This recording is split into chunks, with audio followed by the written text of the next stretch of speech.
Thanks for watching Rolling with Stone, brought to you by Maloof's. Coach, congratulations in order, the 5th straight NCAA appearance for your team.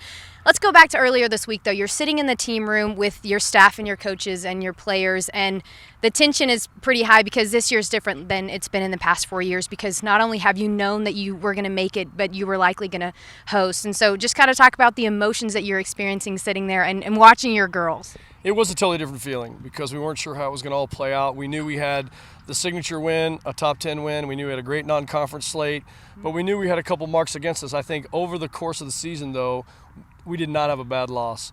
All the loss, we lost twice to the number 1 team in the country. So I think when you looked at the whole body of work, as people like to say, it was pretty clear we were going to get in, but it's still just a human, a group of grown adults sitting in a room trying to decide your fate. So there was a little tension there. I think the girls were certainly tight, and then because of that, the excitement around the announcement was huge. You hear your name called. You're going to be headed up to Salt Lake City to play Utah, number 23 ranked team right now. When you look at a team like Utah, what concerns you immediately about them?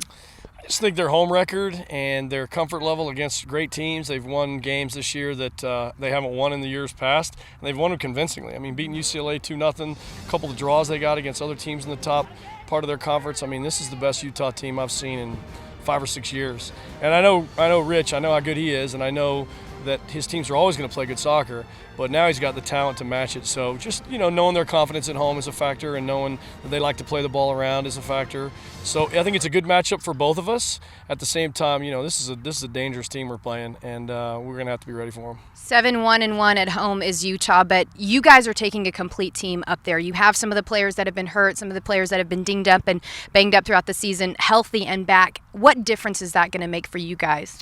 It's 2 things. One, I think we can get back to more playing the way we wanted to play. We changed quite a bit when we lost all those kids, and that we didn't play very well in alternate setups and formations and substitution rotations and all those things.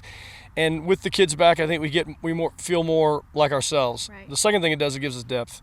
And when you don't have depth going through a Big 12 schedule, Friday, Sunday, it's tough. This is a 1-gamer, and we have some depth back. So I think those are factors that'll be in our side. Another factor that's going to be in your favor is it's an afternoon game, so you're not going to be with some of those colder temperatures. I think it's going to be in the 60s, which is kind of like it is today. Do you feel like that's going to make much of a difference for you? Yeah, I do. We haven't had much cold weather here, so we're glad it's not 12 below zero and snowing sideways, which it has the tendency to do this time of year in the mountains and the mountain areas. But the temperature's no problem. Obviously we're an elevation team, so the elevation's no issue for us.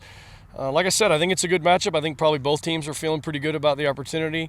They've got the edge because they've had a better season. They've got the higher ranking. They're at home. All the intangibles from that regard go their way, and we've got to fight through them and let the game settle down. And if it does, then we'll see what we can do. Coach, best of luck to you guys. Safe travels. If you want to stay up to date, you can get every play-by-play on Texas Tech Soccer's Twitter. You can search that on Twitter, and also follow us at texastech.com. For Coach, I'm Taylor. Thanks for watching.